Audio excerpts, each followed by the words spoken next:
with you here today for one of the greatest demonstrations of freedom in the history of our nation. 4 years ago, a great American, in whose symbolic shadow we stand here today, signed the Emancipation Proclamation.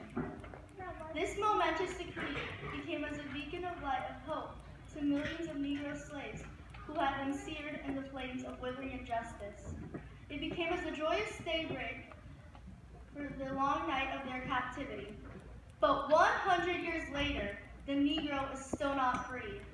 100 years later, the lives of the Negro are still sadly crippled by the manacles of segregation and the chains of discrimination. 100 years later, the Negro lives on the lonely islands of poverty in the midst of a vast ocean of material prosperity. 100 years later, the Negro is still languished in the quarters of American society and finds himself in exile in his own land. And so I've come here today to dramatize this shameful condition.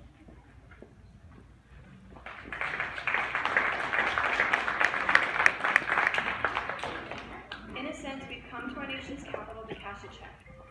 When the architects of our republic wrote the magnificent words of the Constitution and the Declaration of Independence, they were signing the promissory note to which every American was to fall heir.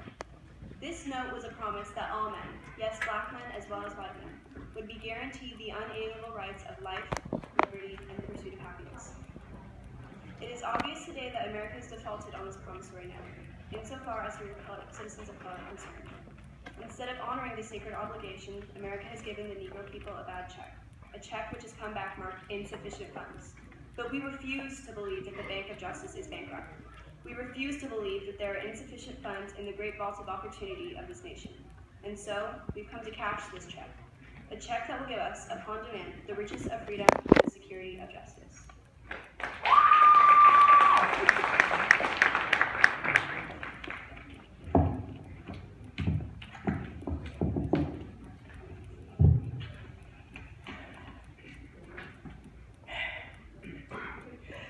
We have also come to this hallowed spot to remind America of the fierce urgency of now. This is no time to engage in the luxury of cooling off and to take the tranquilizing drug of gradualism. Now is the time to make real the promise of democracy. Now is the time to rise from the dark and desolated valley of segregation to the sunlit path of racial justice. Now is the time to lift our nation from the quicksand of racial injustice to the solid rock of brotherhood. Now is the time to make the justice a reality for all of God's children.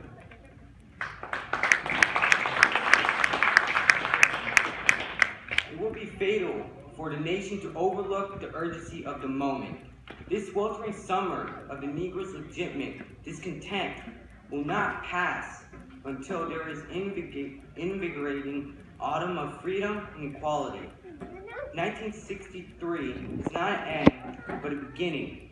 And those who hope that the Negro needed to blow off steam and will now be content will have a rude awakening if the nation returns to business as usual. And there will be neither rest nor tranquility in America until the Negro is granted his citizenship rights. And the whirlwinds of revolt will continue to shake the foundations of our nation until the bright day of justice emerges.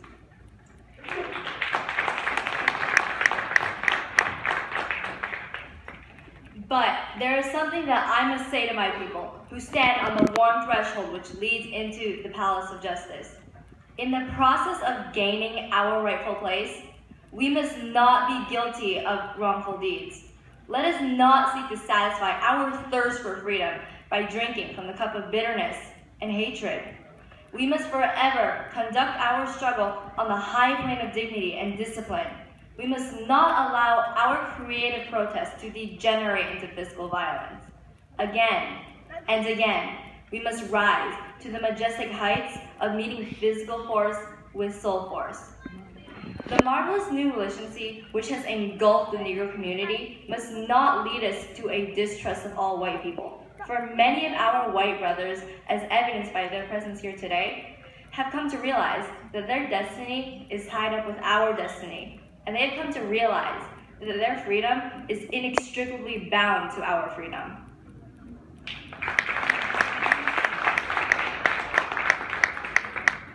We cannot walk alone. And as we walk, we must make the pledge that we shall always march ahead. We cannot turn back. There are those who are asking the devotees of civil rights, when will you be satisfied? We can never be satisfied as long as the Negro is the victim of the unspeakable horrors of police brutality. We can never be satisfied as long as the Negro cannot gain lodging in the motels of the highways and the hotels of the cities. We cannot be satisfied as long as the Negro's basic mobility is from a smaller ghetto to a larger one. We can never be satisfied as long as our children are robbed of their selfhood and stripped of their dignity by signs stating, "For whites only." We cannot be satisfied if a Negro in Mississippi cannot vote and a Negro in New York believes he has nothing for which to vote. No, we are not satisfied, and we will not be satisfied until justice rolls down like waters and righteousness like a mighty stream.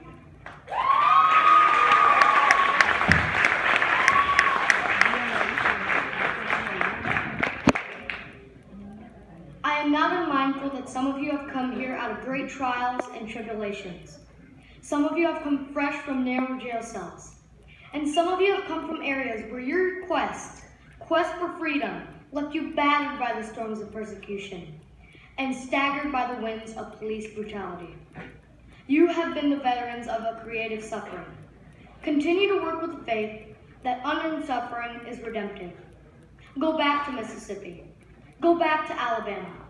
Go back to South Carolina. Go back to Georgia. Go back to Louisiana. Go back to the slums and ghettos of our northern cities, knowing that somehow this situation can and will be changed. Let us not wallow in the valley of despair, I say to you today, my friends. And so even though we face the difficulties of today and tomorrow, I still have a dream. It is a dream deeply rooted in the American dream. I have a dream that one day this nation will rise up and live out the true meaning of its creed.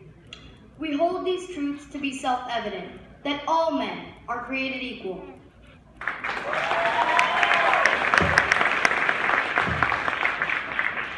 I have a dream that one day on the red hills of Georgia, the sons of former slaves and the sons of former slave owners will one day sit down together at the table of brotherhood.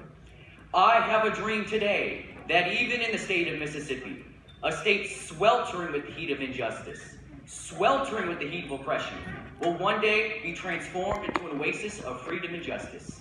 I have a dream today that my 4 little children will one day live in a nation where they will not be judged by the color of their skin, but by the content of their character. I have a dream today. I have a dream that one day, down in Alabama, with its vicious racists, with its governor having his lips dripping of the words of interposition and nullification, one day, right there in Alabama, little black boys and little black girls will join hands with little white boys and little white girls as sisters and brothers.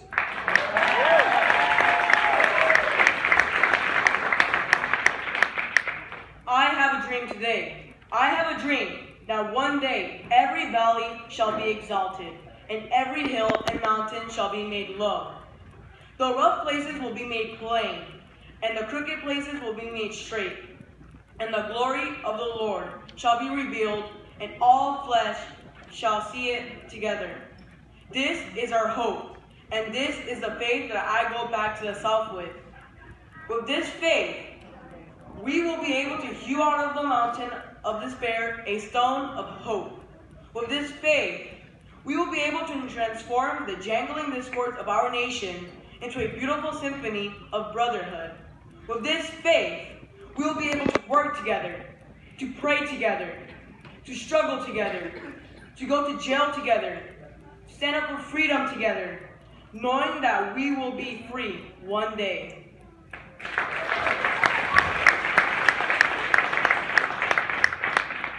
And this will be the day. This will be the day when all of God's children will be able to sing with new meaning. My country 'tis of thee. Sweet land of liberty, of thee I sing. Land where my fathers died, land of the pilgrim's pride, from every mountainside, let freedom ring. And if America is to become a great nation, this must become true. And so let freedom ring from the prodigious hilltops of New Hampshire. Let freedom ring from the mighty mountains of New York. Let freedom ring from the hanging Alleghenies of Pennsylvania. Let freedom ring from the snow-capped Rockies of Colorado. Let freedom ring from the curvaceous slopes of California. But not only that, let freedom ring from the Stone Mountain of Georgia. Let freedom ring from Lookout Mountain of Tennessee. Let freedom ring from every hill and molehill of Mississippi. From every mountainside, let freedom ring.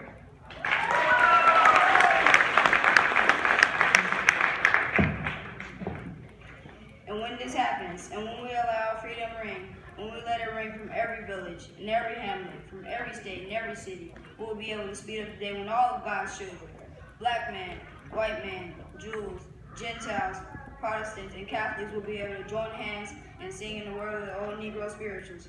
Free at last, thank God.